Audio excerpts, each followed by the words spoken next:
അപ്പോൾ ആക്ച്വലി ഈ ഒരു പ്രശ്നം വരാനുള്ളൊരു പ്രധാന കാരണം എന്ന് പറയുന്നത് സിമ്പിളായിട്ട് നടക്കുന്ന ഒരു വിഷയമാണ് മലബന്ധം, കോൺസ്റ്റിപ്പേഷൻ എന്ന് പറയുന്നത്.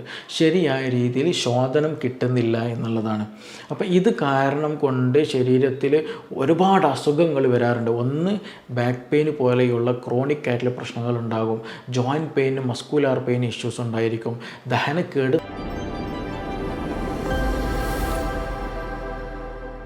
ഫേസിലൊക്കെ ഒരു ഷെയ്ഡായിട്ട് വരുന്ന പല ആളുകളുണ്ട്. അതായത് മുഖത്തൊക്കെ എന്ത് ചെയ്യും, ഒരു ബ്ലാക്കിഷ് ആയിട്ടൊരു കളർ വരിക, ഒരു സ്കിൻ ടാൻ ഒന്നും ആയിരിക്കില്ല, അല്ലെങ്കിൽ സൺ ടാൻ ആയിട്ടൊന്നും ഒരു സൺ കാരണമായിട്ട് അല്ലെങ്കിൽ അതുമായി ബന്ധപ്പെട്ട് വരുന്നതായിരിക്കില്ല. എന്നാലും ഒരു കംപ്ലീറ്റ് എന്ത് ചെയ്യും, ഒരു ബ്ലാക്കിഷ് ആയിട്ടൊരു കളർ വരിക. നമ്മുടെ ഫേസ് ഒരു കളറായിരിക്കും, ഒരു ഡാർക്ക് കൂടുതലായിരിക്കും, പക്ഷേ ഇവിടെ നോർമൽ സ്കിന്നായിരിക്കും. ഈ ഭാഗത്തൊക്കെ കൈയും കാലൊക്കെ ഓക്കെ ആയിരിക്കും. പക്ഷേ ഫേസിൽ മാത്രം പലപ്പോഴും പല ആളുകൾക്ക് ഈ പറഞ്ഞ ഒരു അസുഖം കണ്ടിട്ടുണ്ട്. അപ്പോൾ ഇത് എന്തുകൊണ്ടാണ് ഇങ്ങനെ വരുന്നത്? അവർ പല ട്രീറ്റ്മെൻറ്റ്, പല തെറാപ്പികൾ, പല മെഡിസിൻസ് അപ്ലൈ ചെയ്തിട്ടുണ്ട്, ഇൻറ്റേർണൽ എടുത്തിട്ടുണ്ട്, പക്ഷേ അതൊന്നും ക്ലിയർ ആയിട്ടില്ല, അല്ലെങ്കിൽ ഫേസ് ഓക്കെ ആകാറില്ല എന്നുള്ളത് പലപ്പോഴും പറയുന്ന ഒരു കംപ്ലൈൻ്റാണ്. അപ്പോൾ ആക്ച്വലി എന്തുകൊണ്ടാണ് ഇത് വരുന്നത് എന്നുള്ളത് നമ്മൾ നിർബന്ധമായിട്ടും നമ്മൾ ശ്രദ്ധിക്കണം. കാരണം ഇതൊരു ഇൻറ്റേർണൽ റീസൺ, ഈ ഒരു ഇൻറ്റേർണൽ ആന്തരികമായിട്ട് ഒരു ചെറിയൊരു കാര്യം ക്ലിയർ ചെയ്യേണ്ടത് നിർബന്ധമാണ് എന്നതിൻ്റെ ഒരു സൈൻ ശരീരം കാണിക്കുന്നതാണ് ആക്ച്വലി ആ ഫേസിൽ കാണുന്ന ഒരു ബ്ലാക്ക് ഷെയ്ഡ് എന്നുള്ളതാണെങ്കിൽ സിമ്പിളായിട്ട് പറയാം. ഇന്ന് നമ്മൾ അതിനെക്കുറിച്ചാണ് ഇവിടെ ഡിസ്കസ് ചെയ്യുന്നത്. ഞാൻ doctor Siraj, medical officer QNB hospital, Koduvally. അപ്പോൾ ആക്ച്വലി ഈ ഒരു പ്രശ്നം വരാനുള്ളൊരു പ്രധാന കാരണം എന്ന് പറയുന്നത് സിമ്പിളായിട്ട് നടക്കുന്ന ഒരു വിഷയമാണ് മലബന്ധം, കോൺസ്റ്റിപ്പേഷൻ എന്ന് പറയുന്നത്. ശരിയായ രീതിയിൽ ശോധനം കിട്ടുന്നില്ല എന്നുള്ളതാണ്. അപ്പോൾ ഇത് കാരണം കൊണ്ട് ശരീരത്തിൽ ഒരുപാട് അസുഖങ്ങൾ വരാറുണ്ട്. ഒന്ന്, ബാക്ക് പെയിൻ പോലെയുള്ള ക്രോണിക് ആയിട്ടുള്ള പ്രശ്നങ്ങൾ ഉണ്ടാകും. Joint pain, muscular pain issues ഉണ്ടായിരിക്കും. ദഹനക്കേട് നന്നായിട്ടുണ്ടായിരിക്കും. ഗ്യാസിൻ്റെ അസ്വസ്ഥത നന്നായിട്ടുണ്ടായിരിക്കും. Vomiting tendency നന്നായിട്ടുണ്ടായിരിക്കും. പിന്നെ കീഴ്വാഴിൻ്റെ പ്രയാസം നന്നായിട്ടുണ്ടായിരിക്കും. പിന്നെ ഹെഡ് ഏക്ക് പോലെയുള്ള ഇഷ്യൂസ് ഉണ്ടായിരിക്കും. തല ചുറ്റൽ പോലെയുള്ള പ്രശ്നങ്ങളുണ്ടായിരിക്കും. സ്കിൻ ഡിസീസുകൾ കൂടുതലായിട്ട്, എസ്പെഷ്യലി സ്കിന്നിൻ്റെ കളർ, ഞാൻ തുടക്കത്തിൽ പറഞ്ഞ പോലെ ഫേസിൽ ഒരു ഷെയ്ഡ് വരുന്ന പോലെ സ്കിന്നിൻ്റെ പുറത്തൊക്കെ ഈ ഒരു പ്രശ്നം ഉണ്ടായിരിക്കും. ഈ അടുത്തൊരു കേസ് വന്നിരുന്നു, അവർക്ക് സ്കിന്നിലൊക്കെ ചെറിയ ബ്ലാക്ക് ഡോട്ടുകൾ പലപ്പോഴും ഉണ്ടാകുന്നു എന്നുള്ളതായിരുന്നു. അപ്പോൾ അതിൻ്റെയൊക്കെ ഒരു പ്രധാന കാരണം ഗട്ട് ഹെൽത്ത് ആണ്. ഈ പറഞ്ഞ കോൺസ്റ്റിപ്പേഷനും അതിൻ്റെ ദഹനവുമായി ബന്ധപ്പെട്ട ഇഷ്യൂ ആണ്. നമ്മൾ എക്സ്റ്റേണലി ആയിട്ട് എന്തെങ്കിലും അപ്ലൈ ചെയ്തുകൊണ്ടോ വേറെ എന്തെങ്കിലും മെഡിസിൻസ് എടുത്തുകൊണ്ട് മാത്രം ആയില്ല. അതിന് പ്രധാന റീസൺ എന്ന് പറയുന്നത് നമ്മുടെ ഈ പറഞ്ഞ ഗട്ട് ഹെൽത്താണ്. കോൺസ്റ്റിപ്പേഷൻ തന്നെയാണ് ഈ പറഞ്ഞതിൽ വെച്ചുള്ള പ്രധാന കാരണം എന്ന് പറയുന്നത്. അപ്പോൾ എന്തുകൊണ്ടാണ് ഈ കോൺസ്റ്റിപ്പേഷൻ വരാൻ കാരണം, അതെങ്ങനെ ക്യൂർ ചെയ്യും, അതെങ്ങനെ നമുക്ക് മെയിൻറ്റെയിൻ ചെയ്യാൻ കഴിയും എന്നുള്ളതാണ് ഇന്ന് നമ്മളോട് ഡിസ്കസ് ചെയ്യുന്നത്. കോൺസ്റ്റിപ്പേഷന് ഒരുപാട് കാരണങ്ങളുണ്ട്. ഇത് പ്രധാനമായിട്ടും ശ്രദ്ധിക്കേണ്ടത് ഈ ഒരു വിഷയത്തിൽ കോൺസ്റ്റിപ്പേഷന് കാരണം അറിഞ്ഞിട്ട് മാത്രം നമ്മൾ ട്രീറ്റ് ചെയ്യാൻ ശ്രദ്ധിക്കണം. ചില ആളുകൾ എന്താണെന്ന് വെച്ചിട്ടുണ്ടെങ്കിൽ തൊട്ടടുത്തൊരു കടയിൽ പോകും, എന്നിട്ട് അവിടെയുള്ള ആ ഒരു ഷോപ്പ് ഓണറോട് പറയും വയറ്റുനിപ്പോക്കുള്ള മരുന്ന് വേണമെന്ന് പറയും. എന്നിട്ടൊരു ലാക്സേറ്റീവ് മെഡിസിൻ എടുക്കും. അങ്ങനെ ചുരുക്കി പറഞ്ഞാൽ ആ ഒരു ലാക്സേറ്റീവ് മെഡിസിന് ഒരു 1 മന്ത് 2 മന്ത് 3 മന്ത് അങ്ങനെ കുറച്ചാണ്ട് യൂസ് ചെയ്ത് പോകുമ്പോൾ ആ ലാക്സേറ്റീവ് മെഡിസിൻ എഫക്റ്റീവ് ആകുന്നില്ല. അപ്പോൾ വീണ്ടും മറ്റൊരു ഷോപ്പിൽ പോകും, എനിക്ക് ഇങ്ങനെ ലാക്സേറ്റീവ് മെഡിസിൻ വേണം, ശോധന കുറച്ച് കൂട്ടണം എന്ന് പറയും. അപ്പോൾ അവിടുത്തെ ആൾ എന്ത് ചെയ്യും, ഷോപ്പ് ഓണർ കുറച്ചൊരു സ്ട്രോങ് കൂടി ഒരു ലാക്സേറ്റീവ് ഒന്നുകൂടെ കൊടുക്കും. അങ്ങനെ ആക്ച്വലി പറഞ്ഞ അതിലൊരു ലാക്സേറ്റീവ് ഡിപ്പെൻഡഡ് ആയിട്ട് മാത്രം ശോധന എടുക്കുന്ന ഇഷ്ടം പോലെ ആളുകൾ നമ്മുടെ സൊസൈറ്റിയിലുണ്ട്.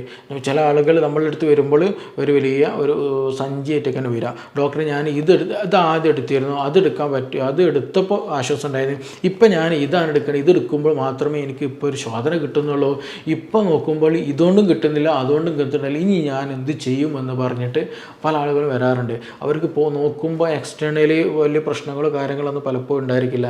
ചില ആളുകൾക്ക് എന്താണെന്ന് വെച്ചിട്ടുണ്ടെങ്കിൽ വയറ് വീർത്തതുപോലെ ഗ്യാസൊക്കെ കെട്ടിക്കിടക്കുന്ന പോലെയൊക്കെ പലപ്പോഴും അനുഭവപ്പെടാറുണ്ട്. എന്നല്ലാണ്ട് മിക്ക ആളുകളും വരുമ്പോൾ എന്താ വെച്ചാൽ വലിയ പ്രശ്നമൊന്നുമില്ല, എക്സ്റ്റേണലി കാണുമ്പോൾ വലിയ പ്രശ്നമൊന്നുമില്ല, പക്ഷേ ശോധനയുടെ കാര്യത്തിൽ പ്രോപ്പറായിട്ട് ഒരു റിസൾട്ട് അവർക്കില്ല എന്നുള്ളതാണ്. ഇത് കൂടുതൽ കണ്ടുവരും, ഇങ്ങനത്തെ കേസുകൾ കൂടുതൽ കണ്ടുവരൽ ഏജ്ഡ് ആയിട്ടുള്ള ആളുകൾക്കാണ്. പ്രായം കൂടിയ ഒരു 60-70 വയസ്സുള്ള ആളുകൾക്കാണ് അങ്ങനെയുള്ള പല കണ്ടീഷനുകളും നമുക്ക് കണ്ടുവരാറുള്ളത്. അപ്പോൾ സിമ്പിളായിട്ട് ഇതിൻ്റെ എന്താണ് കാരണം എന്നുള്ളത് ആദ്യം നോക്കാം. ഒന്ന് നമ്മുടെ ഡയറ്റാണ്. നമ്മൾ അമിതമായിട്ട് പ്രോട്ടീൻ റിച്ച് ഡയറ്റ് നന്നായിട്ട് കൂടുതൽ ബീഫും ചിക്കനും മീനും മട്ടനും മാത്രമായിട്ട് ഡയറ്റ് എടുക്കുമ്പോൾ ഈ പറഞ്ഞ കോൺസ്റ്റിപ്പേഷൻ ഏറ്റവും പെട്ടെന്ന് തന്നെ വരും. ആദ്യം വരൽ ഈ കോൺസ്റ്റിപ്പേഷനാണ്, അതിൻ്റെ കൂടെയാണ് ബാക്കിയുള്ളതെല്ലാം വരിക. അപ്പോൾ നമ്മൾ ഭക്ഷണം കഴിക്കുന്ന സമയത്ത് നല്ല ഫൈബർ റിച്ച് ആയിട്ടുള്ള ഭക്ഷണം കഴിക്കണം. അതിൽ വെജിറ്റബിൾസ് വേണം, ഫ്രൂട്ട്സുകൾ വേണം, പിന്നെ മറ്റു കാര്യങ്ങളെല്ലാം വേണം. കുറച്ച് അത്യാവശ്യത്തിന് പറഞ്ഞ പോലെ നോൺ വെജ് കാര്യങ്ങളൊക്കെ വേണം. അത് വളരെ നിർബന്ധമാണ്. ഭക്ഷണത്തിൽ എന്ത് ചെയ്യുക, ഈ പറഞ്ഞ പോലെ ഹൈ പ്രോട്ടീൻ റിച്ച് ആയിട്ടുള്ള ഡയറ്റുകളൊക്കെ മാറ്റിയിട്ട് അതിൻ്റെ കൂടെ തന്നെ ഫൈബേഴ്സ്, സലാഡുകൾ കാര്യങ്ങളൊക്കെ ഉൾപ്പെടുത്തുക. തൈര് ഉൽപ്പന്നങ്ങൾ എന്ത് ചെയ്യുക, പാൽ ഉൽപ്പന്നങ്ങളൊക്കെ ഭക്ഷണത്തിൽ ഉൾപ്പെടുക. ദഹനം പ്രോപ്പറാക്കി കൊണ്ടുപോകാൻ ശ്രദ്ധിക്കുക. രണ്ടാമത് വാട്ടർ ഇൻടേക്ക് പലപ്പോഴും ആളുകൾ ശ്രദ്ധിക്കുന്നില്ല എന്നുള്ളതാണ്. കാരണം അത് ദാഹിക്കുന്നില്ലല്ലോ എന്നുള്ളതൊക്കെ പലരും പറയാം.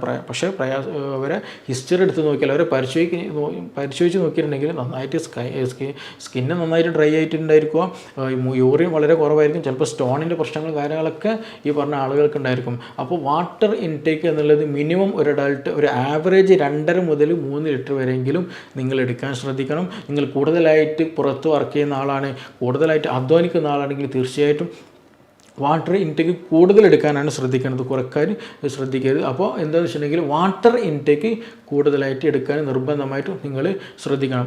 മറ്റൊന്നെന്ന് വെച്ചിട്ടുണ്ടെങ്കിൽ നിങ്ങൾ എക്സസൈസ് ചെയ്യണം. ഈ മിക്ക ആളുകൾ വരുന്ന ആളുകൾ എന്താ വെച്ചിട്ടുണ്ടെങ്കിൽ സെഡൻറ്ററി ലൈഫുള്ളായിരിക്കും. കമ്പ്യൂട്ടറിലായിട്ടോ മറ്റെന്തെങ്കിലും ഷോപ്പ് കീപ്പിങ്ങിലുള്ളതോ എന്തെങ്കിലും ബില്ലിംഗ് ആയിട്ടോ അങ്ങനെ എന്തെങ്കിലുമൊക്കെ സിറ്റിംഗ് വർക്ക് കൂടുതലുള്ള ആളുകളായിരിക്കും ഈ ഒരു കമ്മ്യൂണിറ്റിയിലും കൂടുതലായിട്ടുള്ള മറ്റൊരു വിഭാഗം എന്ന് പറയുന്നത്.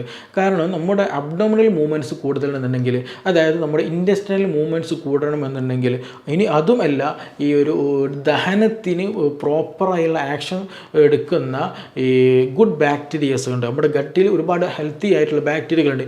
ഈ ബാക്ടീരിയ നന്നായിട്ട് വർക്ക് ചെയ്യണമെന്നുണ്ടെങ്കിൽ ആക്ച്വലി നമ്മൾ എക്സ്റ്റേണലി നന്നായിട്ട് അധ്വാനിക്കണം, നമ്മുടെ കൈകാലുകൾ നന്നായിട്ട് അധ്വാനിക്കണം. എങ്കിൽ മാത്രമാണ് ദഹനം പ്രോപ്പറായിട്ട് നടക്കുള്ളൂ. നിങ്ങൾ നോക്കിക്കോളൂ, ആദ്യമായിട്ടൊക്കെ നിങ്ങൾക്ക് കോൺസ്റ്റിപ്പേഷൻ വരുന്ന സമയത്ത് നിങ്ങൾ 2 ദിവസം അത്യാവശ്യം വെള്ളം കുടിച്ച് നല്ല എക്സസൈസും കാര്യങ്ങളും ചെയ്താൽ തന്നെ അത് ഓക്കെ ആയിട്ട് പോകും. വേറെ മെഡിസിൻസ് ഒന്നും എടുക്കേണ്ട ആവശ്യം ഉണ്ടായിരിക്കില്ല.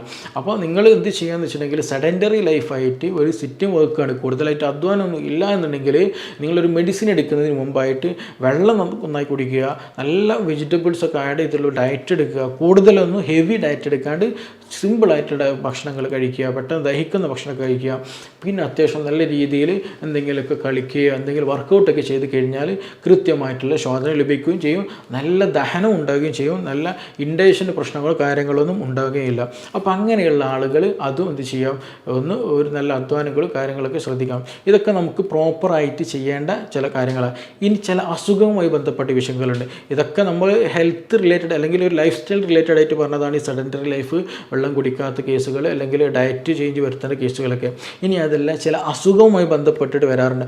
IBD, IBS പോലെയുള്ള ഇൻഫ്ലമേറ്ററി ബൗൾ ഡിസീസുകളൊക്കെ വരുന്ന സമയത്ത് അവിടെ കുടലിൻ്റെ ഉള്ളിൽ എന്തെങ്കിലും ഇൻഫ്ലമേഷൻ ഒക്കെ സംഭവിച്ച് സ്ട്രിക്ചർ, അതായത് കുടലിനുള്ളിലൊക്കെ ചെറിയ ചെറിയ പൊട്ടലുകളും കാര്യങ്ങളൊക്കെ വരുമ്പോൾ അതിനെന്ത് ചെയ്യും, കുടൽ മലം പോകുന്ന ആ ഒരു എന്ത് ചെയ്യും, ഫുഡ് പാർട്ടുകളൊക്കെ കടന്നു പോകുന്ന ആ ഹോൾ ഉണ്ടല്ലോ, ആ കുഴലുണ്ടല്ലോ, അതിന് തിന്നിങ് വരും, അതിൻ്റെ ഹോള് ചെറുതാവും. ഇപ്പോൾ ശരിയായ രീതിയിൽ എന്ത് ചെയ്യില്ല, പോകില്ല. അപ്പോൾ അങ്ങനെയൊക്കെ വരുന്ന സമയത്ത് ആ കേസിന് കൃത്യമായിട്ടുള്ള ട്രീറ്റ്മെൻറ്റ് കൊടുക്കണം. അപ്പോൾ ചിലപ്പോൾ നമുക്ക് ചില സമയത്ത് IBD, IBS പോലെയുള്ള പ്രശ്നങ്ങൾ അല്ലെങ്കിൽ ഇൻറ്റെസ്റ്റൈനൽ സ്ട്രക്ചറുള്ള സമയത്ത് അങ്ങനെയുള്ള കേസുകളൊക്കെ എന്ന് വെച്ചിട്ടുണ്ടെങ്കിൽ സിംറ്റമായിട്ട് ചിലപ്പോൾ വയറ് വിശപ്പില്ല അല്ലെങ്കിൽ വയറ് വീർത്തതുപോലെ തോന്നുക, ഇടയ്ക്ക് വയറ് വേദന പോവുക, ശോധനക്കുറവ്, അങ്ങനെയൊക്കെ ആയിരിക്കും ഉണ്ടാക്കുക. നമ്മൾ കരുതൽ എന്താണ്, ഈ പറഞ്ഞ പോലെ ഒരു കോൺസ്റ്റിപ്പേഷൻ, അതൊരു നെഗ്ലക്റ്റിംഗ് മൈൻഡിൽ അതിനെ കണ്ടുപോകും. അപ്പോൾ ഇത് എന്താണോ റീസൺ എന്നുള്ളത് ഞാൻ തുടക്കത്തിൽ പറഞ്ഞല്ലോ, നമ്മളൊരു മെഡിസിൻ എടുക്കുന്നതിന് മുമ്പ് അതിന് റീസൺ എന്താണെന്നുള്ളത് ഫൈൻഡ് ഔട്ട് ആയി നിർബന്ധമാണ്. അതിനാണ് നമ്മളൊരു പ്രൊഫഷണൽ ഡോക്ടറെ അടുത്ത് നമ്മൾ അതിന് കാരണം അന്വേഷിച്ച് പോകുന്നതും. അപ്പോൾ മലബന്ധം എന്ന് പറഞ്ഞാൽ ആക്ച്വലി നമ്മുടെ ശരീരത്തിലെ എല്ലാ ഭാഗങ്ങളെയും ബന്ധപ്പെട്ട് കിടക്കുന്നത്, അല്ലെങ്കിൽ അതിലേക്കൊക്കെ നീക്കം അല്ലെങ്കിൽ അതിനൊക്കെ ബാധിക്കുന്നൊരു സംഗതിയാണ് മലബന്ധം എന്നുള്ളത്. അപ്പോൾ അതുകൊണ്ട് തന്നെ ഇത് എന്തുകൊണ്ട് ഇത് ബാധിച്ചു എന്നുള്ളത് ആദ്യം ഫൈൻഡ് ഔട്ട് ചെയ്യണം. ഇത് IBD കാരണമാണോ, IBS കാരണമാണോ, ഇനി അതല്ല ഇൻറ്റെസ്റ്റൈനൽ എന്തെങ്കിലും പ്രശ്നങ്ങൾ എന്തെങ്കിലും ഉണ്ടോ അതൊക്കെ നമ്മൾ ഫൈൻഡ് ഔട്ട് ചെയ്യണം. അതിനനുസരിച്ചുള്ള ഒരു പ്രോപ്പറായിട്ടുള്ള ട്രീറ്റ്മെൻറ്റ് എടുക്കുകയും ചെയ്ത് കഴിഞ്ഞാൽ ഈ പ്രശ്നങ്ങളൊക്കെ നമുക്ക് പെട്ടെന്ന് സോൾവ് ചെയ്യണം. ഇത് നമ്മൾ പരിഗണിച്ചില്ല എങ്കിൽ ഈ പറഞ്ഞ അസുഖങ്ങൾ കൂടും. IBD പോലുള്ള പ്രശ്നങ്ങൾ കൂടും, IBS പ്രശ്നങ്ങൾ കൂടും, വിശപ്പ് പിന്നെ ഉണ്ടായിരിക്കില്ല, പിന്നെ തീരെ ടോയ്ലറ്റിൽ പോകാൻ പ്രയാസമായിരിക്കും, പൈൽസ് പോലെയുള്ള പ്രശ്നങ്ങൾ ഉണ്ടാകും, ഫിഷർ ഉണ്ടായിരിക്കും, ഹെമറോയിഡ് വരും, പിന്നെ അങ്ങനെയുള്ള പല ബുദ്ധിമുട്ടുകളും നമുക്ക് പിന്നീട് നേരിടേണ്ടി വരും. അതില്ലാതിരിക്കാൻ ഏറ്റവും ബെസ്റ്റ് എന്താണെന്ന് വെച്ചിട്ടുണ്ടെങ്കിൽ ശരിയായ രീതിയിൽ ശോധനം ഉണ്ടെന്ന് ഉറപ്പുവരുത്തണം. ഇനി മറ്റൊരു കാര്യം കൂടി നമ്മൾ ചേർക്കേണ്ടതാണ്, എല്ലാ ദിവസവും എല്ലാവരും ടോയ്ലറ്റിൽ പോകണം എന്നുള്ളത് ഒരു നിർബന്ധവും ഇല്ല. മിനിമം ഒരു 3 ദിവസമെങ്കിലൊക്കെ ചില ആളുകൾക്ക് എന്ത് ചെയ്യാൻ കഴിയാറുണ്ട്, പ്രശ്നങ്ങളില്ലാണ്ട് കഴിയാറുണ്ട്.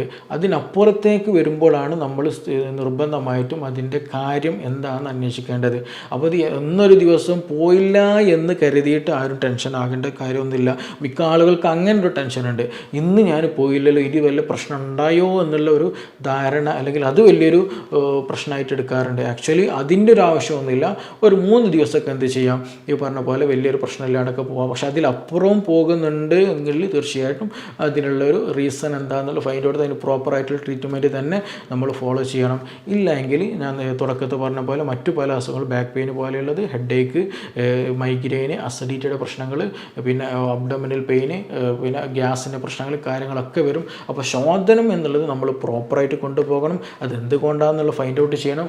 അതിന് വേണ്ടിയിട്ടുള്ള ഹോം റെമഡികൾ നമ്മൾ ഫോളോ ചെയ്യണം. ഇതിന് നമുക്ക് ഏറ്റവും ബെസ്റ്റ് ഒരു സാധനമാണ് ഈ പറഞ്ഞ അത്തിപ്പഴം. എന്ത് ചെയ്യുക, ഒരു 3 അല്ലെങ്കിൽ ഒരു 5 നല്ല കഴുകിയിട്ട് രാത്രി കിടക്കുന്നതിന് മുമ്പായിട്ട് ഒരു അര ഗ്ലാസ് വെള്ളത്തിലിട്ട് വെക്കുക. രാവിലെ എഴുന്നേറ്റിട്ട് വെറും വയറ്റിൽ ആ അത്തിപ്പഴം ചവച്ചരച്ച് കഴിക്കുകയും ചെയ്യുക, ആ വെള്ളം കുടിക്കുകയും ചെയ്യുക. ഇനി അതല്ല, സിമ്പിളായിട്ട് മറ്റൊരു ലാക്സേറ്റീവ് ചെറിയ രീതിയിൽ ആക്ഷൻ കിട്ടുന്നതാണ്. ഒരു 15 17 അല്ലെങ്കിൽ അങ്ങനെ ഒരു നമ്പർ എന്ത് ചെയ്യുക, 20 ചുവടെ വരുന്ന ഒരു നല്ല ചുവന്ന കുരു ഇല്ലാത്ത ഉണക്കം മുന്തിരി എന്ന് ചെയ്യുക. രാത്രി കിടക്കുന്ന നേരത്ത് കഴുകിയിട്ട് വെള്ളത്തിലിടുക, വെറും വയറ്റിൽ രാവിലെ അത് കഴിക്കുക. ഇതൊരു ദിവസം ചെയ്യണമെന്നല്ല, ഇത് തുടർച്ചയായിട്ട് കുറച്ച് കാലം ചെയ്താൽ തന്നെ നല്ല റിസൾട്ട് ഉണ്ടായിരിക്കും.